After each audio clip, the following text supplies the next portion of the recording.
Yo, what's up, homies? All right, so we're going to be doing dungeon video guides. Basically, I did a lot of dungeons on the beta, a ton of M+, and I wanted to bring you guys some just like some advice, some tips, some tricks, so you guys as well can jump into your dungeons and be successful fairly on in the season.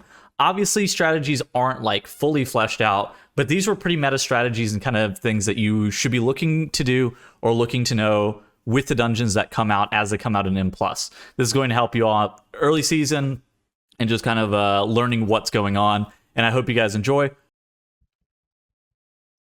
All right.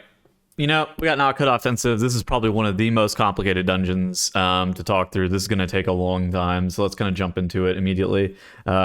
Just so this thing doesn't eclipse an hour. God, if it goes over an hour, I don't know what I'm going to say. But basically, this is the dragon riding dungeon. So the kind of the gimmick with this dungeon is that you dragon ride from place to place. It's not like vehicle combat or anything. So the dragon riding is mostly chill. It's I think more or less okay with how the dragon riding functions. But you fly around the zone, and so what's complicated about this dungeon generally is the mobs that you fight in here. So there are, with the first area, as you can see indicated on the map, kind of similar to what we saw in some of the other dungeons. If you look at the minimap here, there are 3 of these like little mobs that you are forced to fight, like 3 packs that you are forced to fight and activate the harpoons. This will then allow you to activate the first boss. And so effectively there are 3 trash packs that are required here. 1, 2, and 3 is somewhere over here. But there is also like massive packs of trash that patrols through this area as well that you are probably going to end up fighting. And so the first section of mobs, these are the only times that you're going to see these mobs. So let's kind of talk about what is important and what isn't. In addition to that, Nokhud Offensive, even at time of recording this, just recently got some tuning passes on some of the stuff that you need to know about how the mobs work. So first and foremost, you have the Beastmaster here, which is probably the most important mob in most of the packs, and it does a Rally the Clan cast. The Rally the Clan cast is an AoE enrage on the whole entire pack. It can be stopped with any kind of CC, so looking to stun this Rally the Clan cast is going to be beneficial for you just pretty much long term. Beyond that, this first pack that we have right here is not overly dangerous. We're playing just this 5 pack. We like to lust very early on, especially on like the first couple of pulls in this area, because the trash, for 1, is very dangerous. For 2, this dungeon is incredibly long, and you don't really have a great lust in the first area. So dropping in on that 7 pack patrol and then just lusting that was fairly common on beta, just to try to get things solved. Now, so beyond that, the mobs do like some ground effects, but one of the other mobs that in this area that you actually really need to know about is Longbow. And so Longbow does an ability called multi-shot, and you would think that it's like Hunter multi-shot or something like that, right? Where it's like a blade flurry style mechanic off of the target. That's not true. It's actually a frontal that is aimed at the tank. So it's not aimed at, I do not believe it is aimed at random targets. I believe it is aimed at the tank. And so if you were going to, do not stand where your tank is standing, and make sure that you're able to dodge multi-shot as often as you reasonably can. That's just something that's in your best interest, especially whenever you're running packs like double Longbow.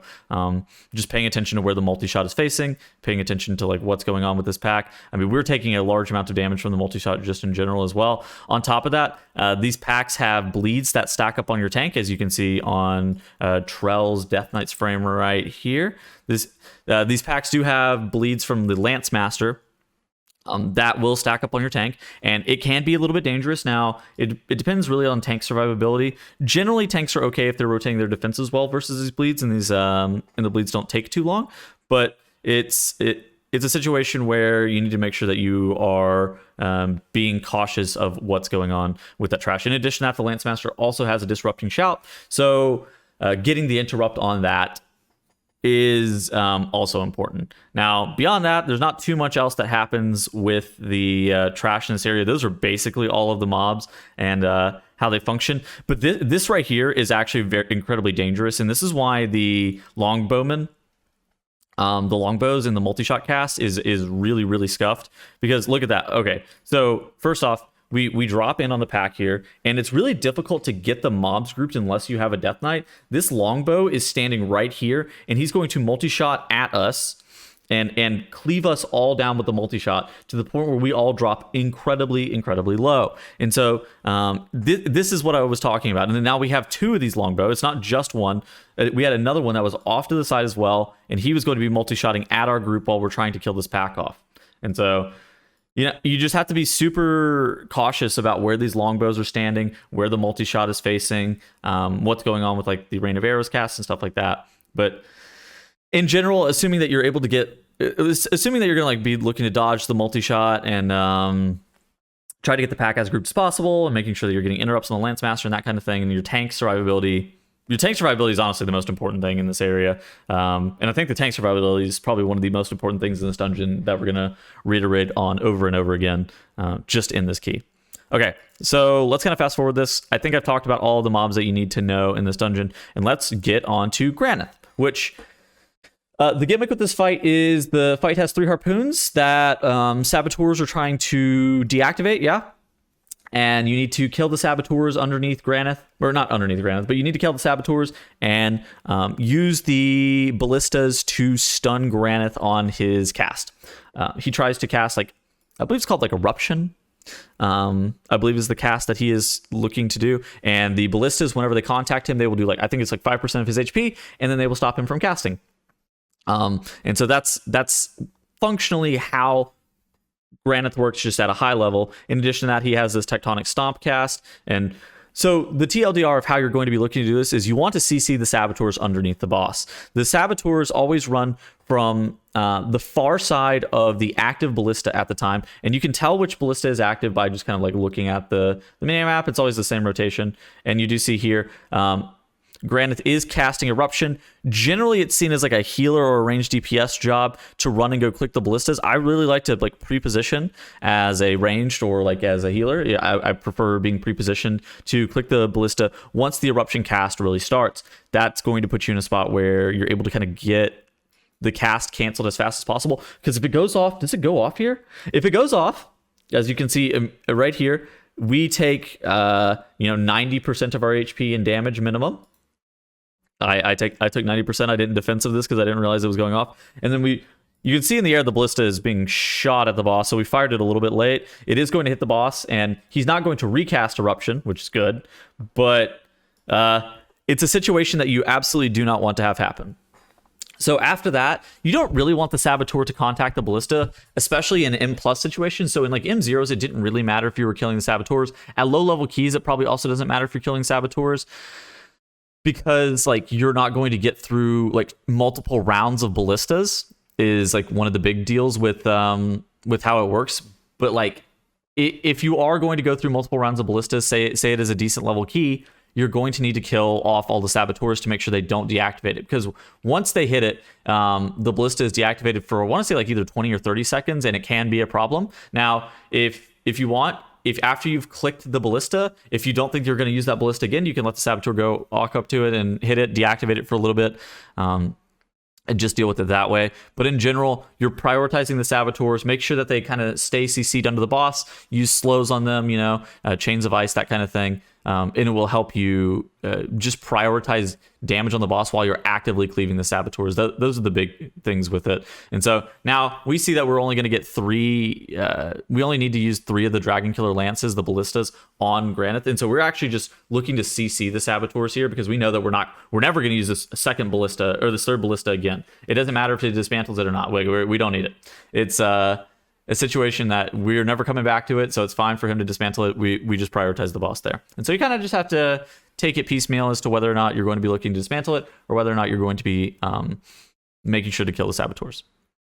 Okay, so next we're going to be flying to the second boss area. So take all the trash that we've learned from the first area and throw it out the window, because none of that trash matters anymore. Now we're going to be looking at the second boss trash, which has no repeats from the first boss trash. And so let's kind of talk through what some of this trash does. And even at time of recording, some of this stuff has recently been adjusted. Right here, we have a couple of mobs that are actually incredibly dangerous, and they do group-wide damage. The first one that you really need to know a decent bit about is the the Primalist Storm Shield. And so that mob, here, let's pause this, and actually we can look at MDT. The Primalist Storm Shield puts a shield on itself, and it shields itself for 10% of its health. Whenever it expires, it does a decent amount of damage to players, and so you'll see that there. I believe that you can purge this shield off of it. It has the same icon as like Lightning Shield, and so you should be looking to purge this mob inside of these packs that we were doing here. In addition to that, there are other mobs, such as the Squalls. Let me see where one of these is. The Primalist Squall, which it does damage on death to players, so that's another hit of damage that may be occurring to you in this area. So basically this area is about like damage mitigation and damage management, and it looks very hectic, and it's not always super clear what you're taking damage from. But the Unstable Squall also has like an on death ability that whenever it dies, it does damage to you. And then there is the Primalist Storm Speaker, which has the Totem Overload mechanic, and I wish I had... okay, yeah. So you got the Totemic Overload, which the Primalist will overload it. And then whenever the totem is overloaded, it inflicts damage to nearby players as well. And so that's something that whenever you see the Totemic Overload going off, you know that you're going to be taking damage from that. And so how these packs work is generally you want to be focusing down the Storm Surge totems. Those are more often than not going to be your top priorities. And the reason for those being your top priorities is because... just getting them dealt with is like the Totemic Overload. If it happens multiple times, you're going to be in deep shit. Once you kill them off, you're kind of chilling. On top of that, you need to make sure that you're interrupting the Squall. Whenever it dies, though, make sure that you have like a defensive ready for you or like your party, because that's going to set you up in a great spot. And then on top of that, that Lightning Shield that we were talking about earlier from the Storm Shields, whenever that is going to expire, that's going to do damage to the group if you don't kill through it, or if you don't damage through it, which again, 10% of the damage like is actually a considerable amount whenever you're just kind of cleaving. But it is something that, like, if you have your offensive CDs,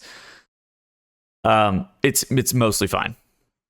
Okay, so now in addition to that, I probably should have said this in advance, but if you look on the minimap, kind of similar to the first area, you have to kill 3 packs of trash specifically. You have to kill specifically 3 packs of trash, and that's consistent with 3 different parts in this dungeon to activate the second boss, which is the Raging Tempest.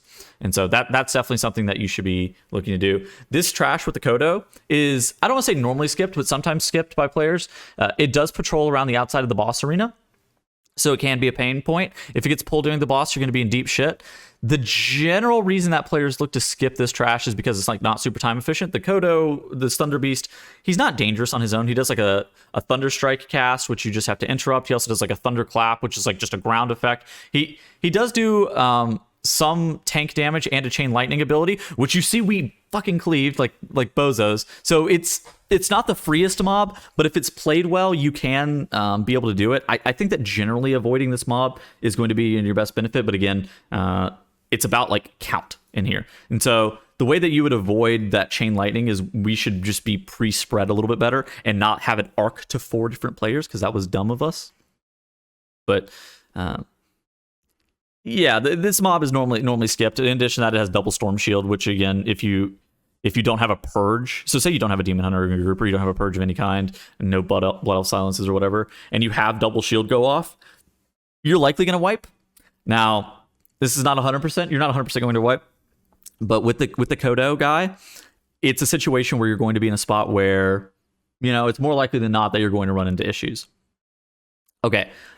I think that's all of the trash in this area that you need to know about. Again, Totemic Overload's being cast here, so we should be looking to pop defensives. Oh, yes. Whenever the Totemic Overload does happen, he summons these balls out of his player. These are similar to the balls that we're going to see here on Raging Tempest. These balls do a little bit of upfront damage to your player, but they give you a damage increase and a healing increase. So soaking them is beneficial sometimes. Depends on how much damage is going to be going out to your group.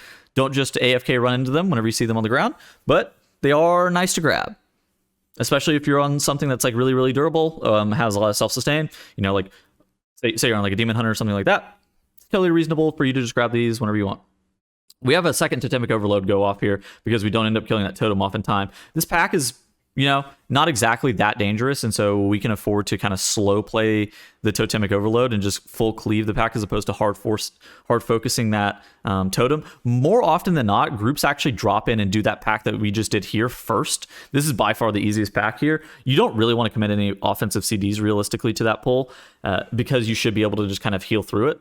Now, the other pulls in this area are a bit more dangerous because they have a lot more going on, and you're going to need to start focusing like totems that are in this area. Anything with like a squall plus a totem, like that's when you start to really run into issues. Squall plus totem plus shield dude with the exploding shield, the lightning shield. Those are the packs that you really need to make sure that you have offensive CDs available for. And you get those dealt with. In addition to that, the Storm Speaker here, this is actually the first time I think we've seen the Storm Speaker. He will summon a Squall. Some packs have Squalls already summoned inside of them. This guy needs to get kicks on him. He will summon a Squall or cast Stormbolt. Just make sure that you rotate through 2 melee kick rotation on this guy, and you should be more or less fine, in my experience. Squall is like a mandatory kick, though, because you don't want really too many of those to be summoned. As few of those as possible is definitely in your best interest. Okay, let's skip forward to the boss because there's one more trash pack they have to deal with to summon the boss, but it's more or less the same mobs. Okay, Raging Tempest, actually a pretty good boss. A bit of an interesting fight, not super complicated though. So the TLDR with the Raging Tempest is it goes through a couple of different cycles. So first cycle is like this phase right here where your group isn't taking any damage. You're going to eventually get circles that are put onto all 5 players. These circles, you make sure that you just don't overlap them, and you should be fine. There's also going to be balls that litter the playing field here in just a couple seconds. Those balls should be soaked. They're going to start moving slowly towards the boss. If they contact the boss, they will do an insane amount of damage to you, and your healer will not like you. You might have to play catch up. There's potential for you to wipe if you have multiple balls contact the boss. If you have one ball contact the boss, there's still potential for deaths to occur. In addition to that, after, I want to say like 40 seconds in the boss, we could just actually run this right now. The boss goes into like a thundering style phase where he starts pulsing AoE on the whole entire party. And so you need to make sure that, and then the balls move a little bit faster. And so at the beginning here, you want to be soaking these orbs. Let me pause. Back up real quick. So whenever these circles go out on the players from the lightning strikes, you want to be soaking the balls right as they come out, or just don't overlap them, because these circles on the players, whenever they overlap with the balls, they make them overload and will despawn them. We want as many balls as possible because we would actually like a 50% damage dealt and 50% healing increase on all players if potentially possible. And so not overloading these orbs is beneficial. Also saving your offensive cooldowns for whenever you do have like around the 10 stack mark. These balls in the damage buff caps out at 10 stacks. And so this is that electrical storm that I was talking about. And generally best practice for electrical storm is like full 5 stack like here. Just make sure that you're stacked for healing. If you have like major defensives, running around and grabbing these balls can be fine here. But if you're taking any balls and you don't have like a major defensive, it's going to be an issue. Like if you could take 1 or 2 and it's mostly fine, but this electrical storm is fairly heavy damage, like especially if you have to soak these orbs right before they contact the boss. And we are going to have 1 orb contact the boss, and it puts that and it does end up dropping us incredibly low. So like we had the electrical storm plus the ball contacting the boss plus those circles that went out on the players, and like that almost killed me, right? Like I probably could have walled that and been fine, but it was a situation where we need to let as few of those hit the boss as possible. Now, the second electrical storm is by far the most dangerous. The first one you're normally chilling, but the second one is definitely where you need to pop like major defensives such as like rally. You need to pop like darkness, AMZ if you have like that.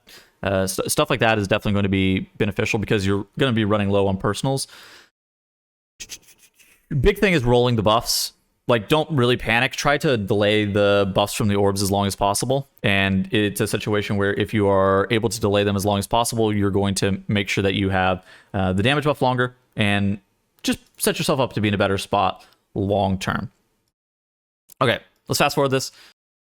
Okay, so just flying into the third boss trash area, kind of similar to the first 2 boss areas. None of the trash mobs are the same, so everything's very different. In addition to that, we have burial grounds that are forced kills. If we see in the top right, we can see that they're marked in yellow to where these mobs are very difficult. And so not very difficult, but there's actually a lot going on. I think somebody said that there was like, I think it was like Karasa said that there's like 77 unique abilities that are in this burial grounds trash area.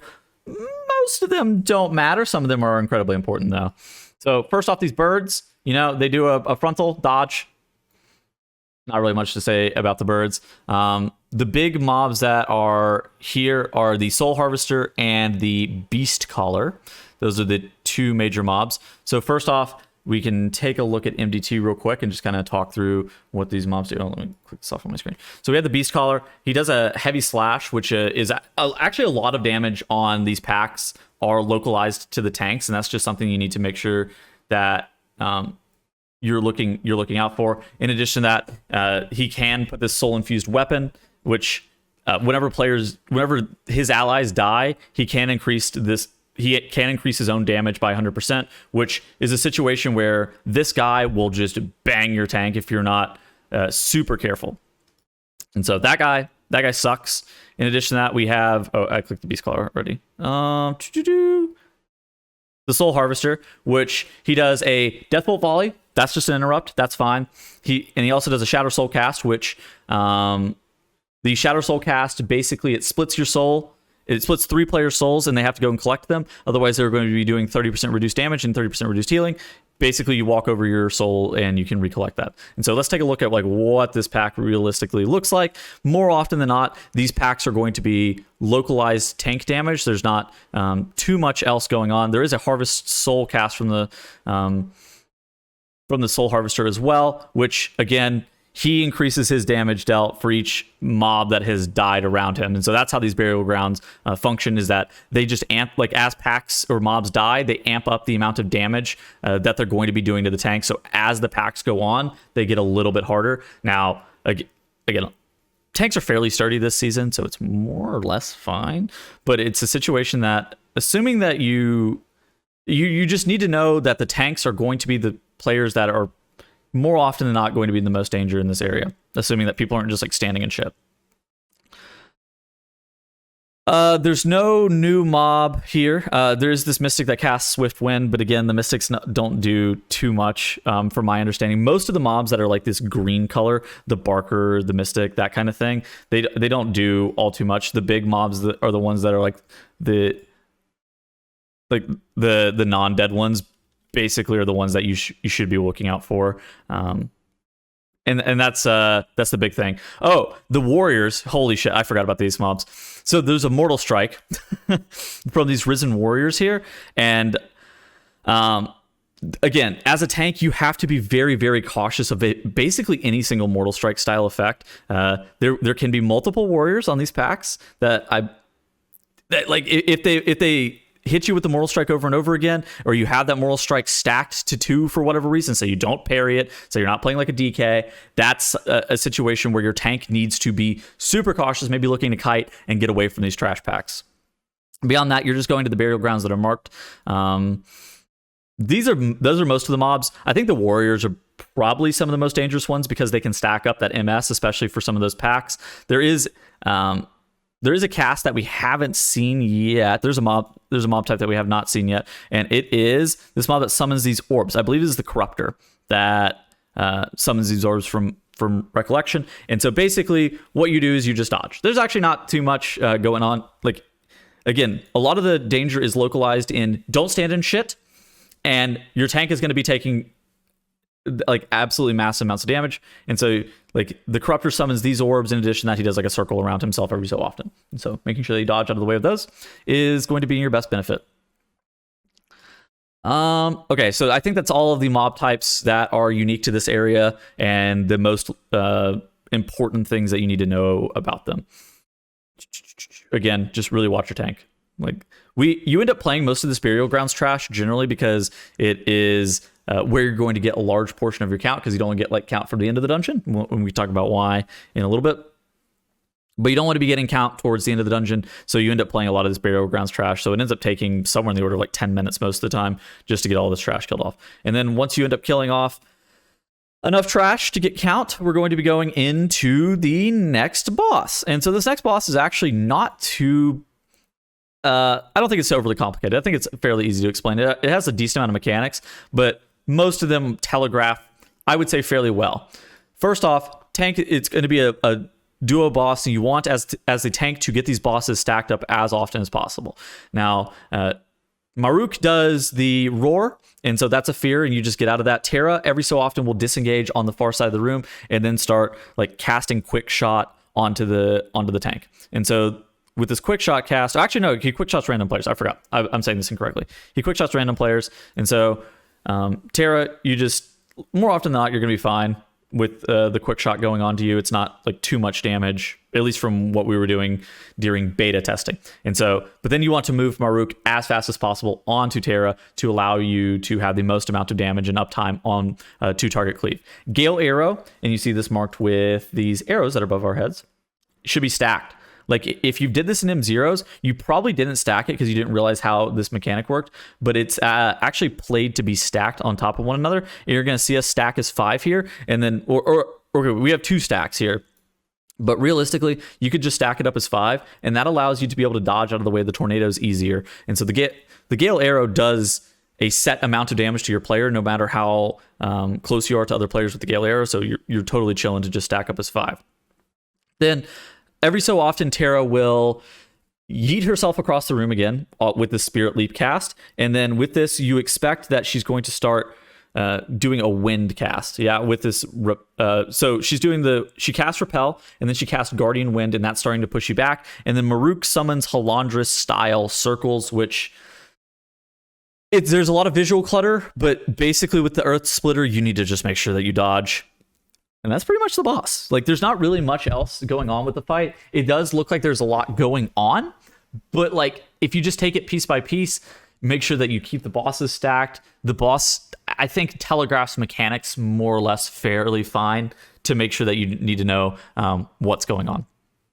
Okay, let's move on to the last boss of Trash area, because I want to speed up this dungeon as fast as possible, because this dungeon is incredibly long. The last boss trash area first off, you got a lot of trash that's off to the side here. This trash is normally do not pull kind of stuff. Okay, actually, let me back this up, because I think I'm getting a little bit ahead of myself. I want to explain what you should be looking to do. So first off, these patrols here and these mobs that are in front of the gates, generally you don't want to be pulling defenders. You want to be pulling as few defenders as possible. They're a pain in the ass. In addition to that, you don't want to be pulling this patrol. This patrol is like really bad as well. And so normally what the play is you just like walk through this area. If you accidentally like get knocked over to this area, you're going to pull this pack that's guarding the door. And so more often than not, you'll have people like, if you notice here, you're not able to Dragon Ride in this area, but you can Dragon Ride for a split second. And like the split second that you Dragon Ride, you can like leap up high in the sky and then it'll pull you back down. That's a way that you can get over some of the gates if you need to. Alternatively, you can just run around. The defenders do have True Sight, so this is not like a situation that you can just shroud. So you need to be pretty careful of what's going on here.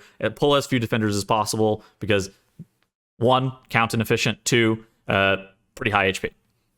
3, annoying mechanics that require interrupts on their fear. And so we have people die. This is, not uncommon to have people die during this. I'm going to fast forward this a little bit so we can get to the part where we actually start killing the trash. Things are actually going really well in this dungeon up until this point, which is totally fine. And now we have like a Beastmaster here. I'm going to keep it honest. I'm not fully sure what this pack does, but the fact that I've never wiped to it in a dungeon that I've pretty much wiped everything else means that this pack likely doesn't do too much. I think if I had to guess, it seems like it's more or less isolated damage onto your tank. It looks like these mobs are literally just meleeing here without casting any abilities. So I don't think it's a situation that you need to be worried about like what that pack does, and so you can grab that pack for count. Sometimes players will look to grab this Defender Patrol, because with the Thunderfist Defender Patrol, the only mob that really matters is the Defender. While it does have 5 million HP, you can just sit there and prioritize it down and cleave it down. It does do a Fear Cast, and so you need to make sure, we don't pull it in this VOD, but you need to make sure that you get the Fear Cast. It is like a 6-second cast, so you have infinite time. But you need to make sure that you are getting that cast as frequent as possible. Now, we got the 2 mini bosses. So you may be able to pull these with the boss. Now, that's not something I would recommend. to new players, especially if you're doing this dungeon for the first time. These 2 mini bosses do pull if you pull the boss, but it's a situation that these 2 mini bosses are more or less fine. Balkar here has Blood Curdling Shout, similar to the Defenders, and the Blood Curdling Shout is just a long, I believe it's 6-second cast. Get the kick on this thing, and you won't get your whole entire group feared. I believe it is I think it's a 2 melee interrupt rotation, but it's a situation that this is the only interrupt that you have to do, and so missing it is pretty unacceptable. Balkar does a dash.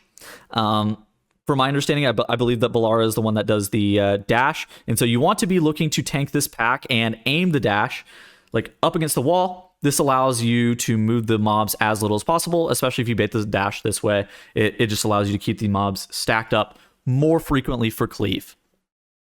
Okay, and that's most of what's going on in this trash packs. Now, these trash packs actually don't do a significant amount of damage to your tank, but the boss itself will actually do a large amount of damage to your tank because of like the double strike effect on this guy. And so you do need to know about that, but if you are looking to take these mobs into the boss, but generally I think these mobs are more or less okay. All right, we got the last boss of the dungeon.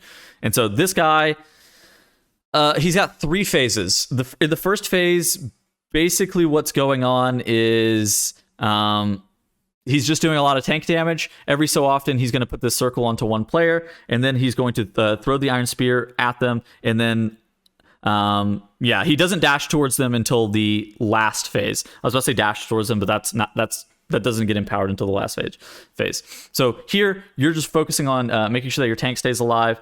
Don't get hit by this upheaval. This is a lot of really avoidable mechanics. There is some damage that comes out on the group wide from the upheaval cast, which is unavoidable, but in reality, most of the damage from this part of the fight is just localized onto the tank. Now, at 60% HP, the boss runs in the middle here and activates these ads. There are 2 ways of dealing with these ads. First off, you could, depending on your key level, CC 2 of the ads on one side. And so what this will allow you to do is to focus fully on kicking the ads on the near side, right? It really depends on, in my opinion, your tank, the ability to get the mobs grouped up, and your level of coordination as to what you should do, and key level. Like, I think that those are the major points. So first way of dealing with this is you CC both of these. So we'll just mark these with CC.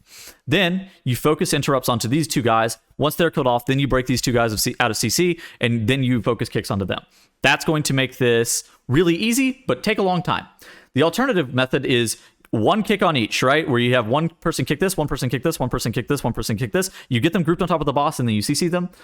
Continue to like AoE stun them, and try to deal with them that way. And now it really just depends on your AoE damage, what the group is looking like, what tank you have, if you have like a Sigil of Silence or a Mass Grip or a Sigil of Chains or something like that.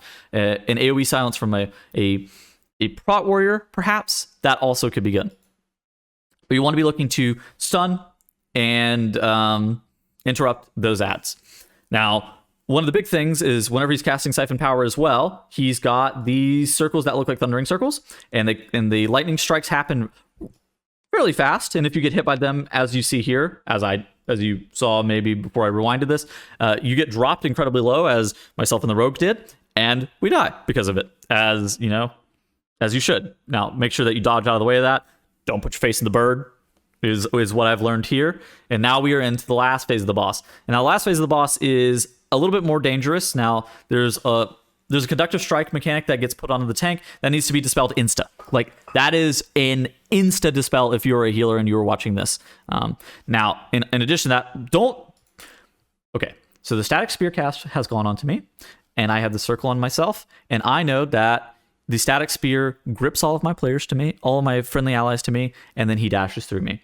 I should not be standing here. I instead should be standing probably here, bait this towards the wall to make sure that he's not going to dash into the middle of nowhere, and that should be more or less fine.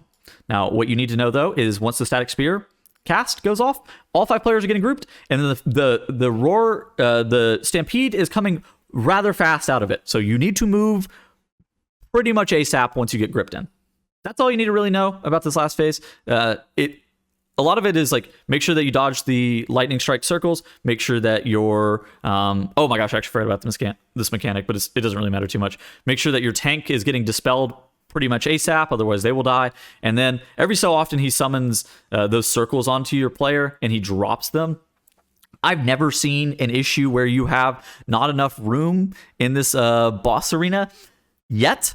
Now, that's not to say that it's not possible once you start pushing higher level keys, but for most players, you may see this mechanic at like 5% HP on the fight. And so now we're doing a better job of, look at where we're stacking the static spear, where we're going to make sure that the Iron Stampede baits straight into the wall, so we're able to have a little bit better uptime. And so that's roughly how this fight's going to work. That's roughly how Nokhud Offensive is going to look as a dungeon. And I hope you guys enjoyed the video, and I will see you guys in the next one.